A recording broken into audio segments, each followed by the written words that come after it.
मान्यवर प्रणाम, नमस्कार, जय श्री राम, जय वंदे मातरम। स्वागत है, अभिनंदन है आप सबका यूट्यूब चैनल असहिष्णु हिंदुत्व अर्थात इंटॉलरेंट हिंदुत्व पर। मैं अधिवक्ता संतोष पांडे। आज का विषय है कर्नाटक उच्च न्यायालय द्वारा सरिया कानून के खिलाफ पास और दिए गए एक निर्णय के ऊपर, उसके ऊपर थोड़ा विचार मीमांसा करते हैं। पर इस केस पे जाने के पहले थोड़ा आपको कुछ पृष्ठभूमि पे मैं लेके जाना चाहता हूँ। पंजाब व हरियाणा हाई कोर्ट और दिल्ली हाई कोर्ट में दो मुकदमे आए क्वैशिंग के लिए। वो दो मुकदमे ये थे कि एक नाबालिग, दोनों जगह नाबालिग बच्चियों के साथ ब्याह किया गया, उनसे शारीरिक संबंध बनाए गए, लेकिन मुकदमा दर्ज हो गया।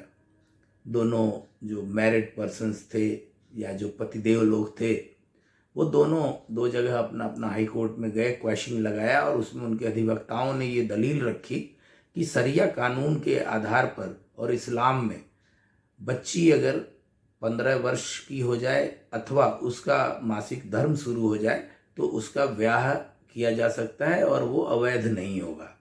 और दोनों माननीय उच्च न्यायालयों ने उनकी इस दलील को माना और उनको बरी कर दिया और केस को निरस्त कर दिया।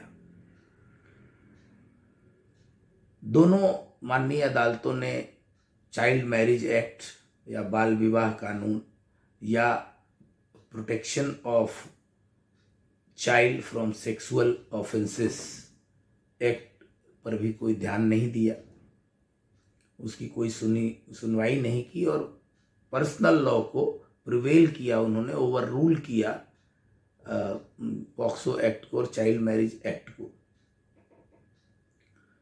लेकिन 2-3 दिन पहले कर्नाटक में एक घटना हुई थी, उसमें 15-16 साल की बच्ची का ब्याह होता है जिस भी व्यक्ति से, जिनका नाम अलीम पाशा है।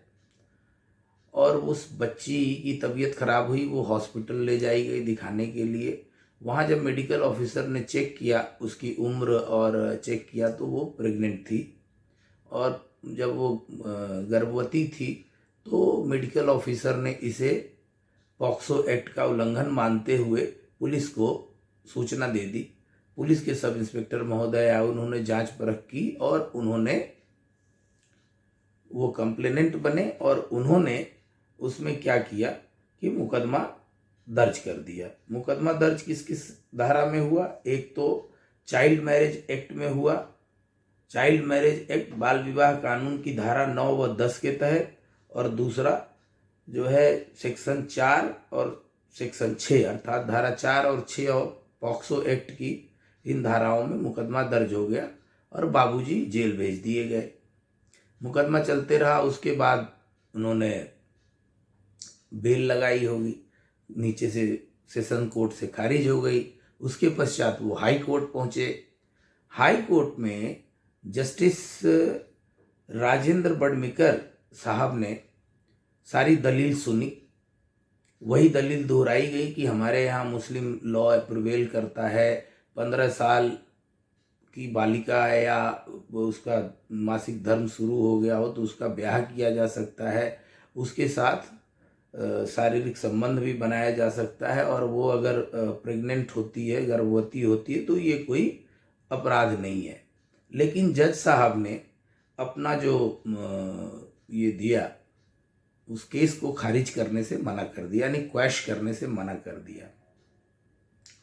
उन्होंने अपने जो ऑर्डर में लिखा उसका कुछ मूल अंश में पढ़ना चाहता हूँ। सच आर्ग्यूमेंट्स, मतलब जो ये कहते हैं कि मुस्लिम लॉ के हिसाब से 15 नाबालिग बच्ची के साथ शारीरिक संबंध सहमति से बनाए जा सकते हैं लोग, लेकिन 18 साल से नीचे की बच्ची के साथ शारीरिक संबंध चाहे सहमति से ही बनाएं, आप पॉक्सो एक्ट के तहत आते हैं। और पूरी सुनवाई होने के बाद ही कोर्ट फैसला करती है कि सजा होगा या आप बरी होंगे। कोर्ट ने, हाई कोर्ट ने लिखा, such arguments cannot be accepted in view of the fact that POCSO act is a special act and it overrides personal law and under POCSO act the age for involving in sexual activities is 18 years. मतलब जज साहब ने कहा कि भाई इसको खारिज नहीं कर सकते, पॉक्सो एक्ट को हम इग्नोर नहीं कर सकते, और इसके तहत 18 साल से कम की उम्र की बालिका के साथ आप शारीरिक संबंध नहीं बना सकते हैं। लेकिन चूंकि वो बालिका गर्भवती है, इसलिए जो पिटिशनर थे अलीम पाशा, केस का नाम है, आप कहीं भी सर्च कर लेंगे, गूगल पे भी कहीं भी मिल जाएगा, Aleem Pasha versus state of Karnataka. ये इतना आप टाइप करेंगे पूरी जजमेंट आपके सामने आ जाएगी। और इसके पश्चात उनको जमानत तो दे दी, साथ में ये डायरेक्शन दिया कि आपको बच्ची की देख रेख करनी है, क्योंकि बच्ची कोई 17 साल के करीब होगी। अब आप देखिए कि किस प्रकार तुष्टीकरण का दौर जारी है। मैं अपने महामना न्यायाधीशों की आलोचना तो नहीं कर रहा हूँ, पर विवेचना जरूर कर रहा हूँ कि एक तरफ जहाँ आप हिंदू महिलाओं के प्रति इतने सजग हैं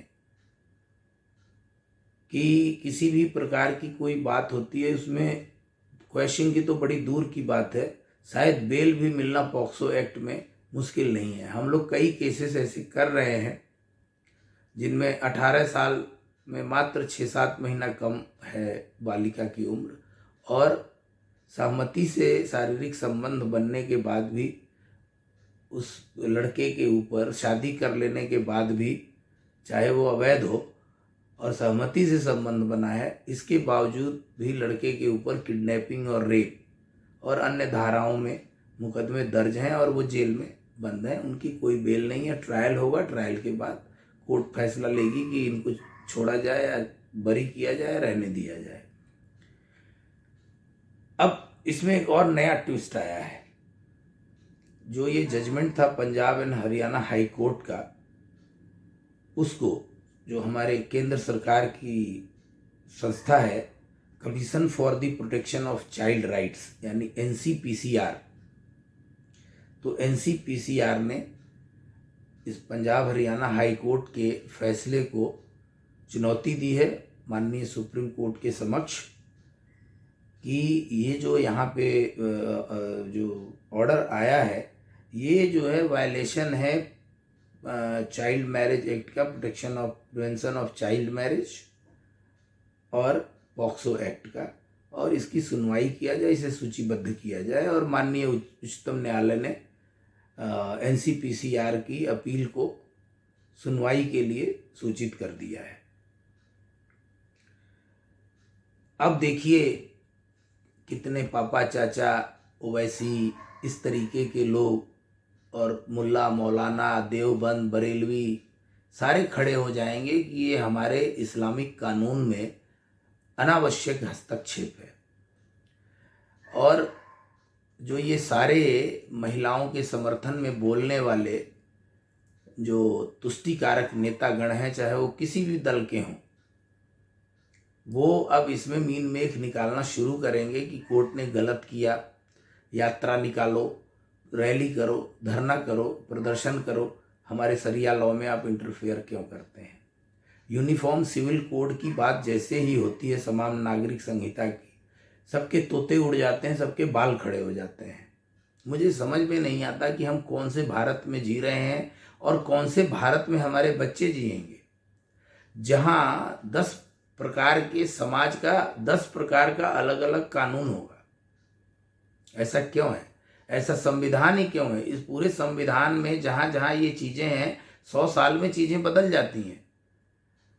तो आप 100 साल होने जा रहा है, 75 साल तो हो ही गया, तो अब सारी चीज़ों को बदला जाना चाहिए।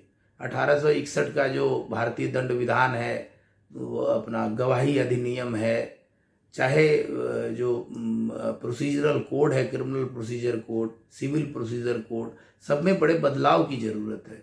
आज आप देखिए हर चीज़ ऑनलाइन हो रही है। Cyber laws and cyber crime हमारे देश में कितनी बुरी स्थिति में है कि आप कुछ नहीं कर सकते।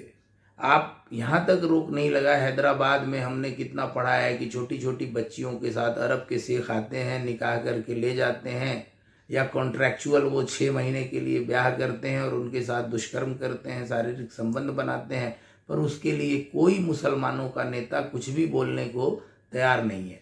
और हम अगर कानूनी लोग या हिंदू लोग या अन्य जाति धर्म के लोग इस पे आवाज़ उठाते हैं तो वही सर तन से जुदा। यही बात तो नूपुर शर्मा ने कहा था, लेकिन ये तो मोहम्मद साहब की सुन्नत है, तो उस आधार पे आप कुछ कर नहीं सकते। लेकिन मैं भूरी भूरी प्रशंसा करता हूँ, सैल्यूट करता हूँ माननीय कर्नाटक उच्च न्यायालय के द्वारा पास किए गए इस आदेश को, जिसमें उन्होंने माना है कि 18 साल की बच्ची के साथ ब्याह करना, शारीरिक संबंध बनाना, ये चाइल्ड बाल विवाह कानून व जो पॉक्सो एक्ट है उसके तहत जुर्म है और अपराध है। और बेल तो चलिए मिल ही जाती है, तो बेल इज़ राइट।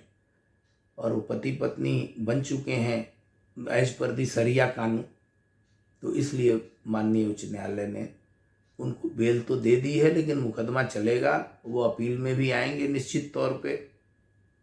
तो आगे आने वाला समय इस मामले में बहुत ही ऐतिहासिक होने जा रहा है और हम उम्मीद करते हैं कि बहुत जल्दी पूरे भारतवर्ष में केंद्र सरकार द्वारा समान नागरिक संहिता अर्थात यूनिफॉर्म सिविल कोड लागू हो जाएगा। हालांकि सरिया के ऊपर तो डंडा या सरिया के ऊपर सरिया माननीय उच्च न्यायालय ने बजा ही दिया है।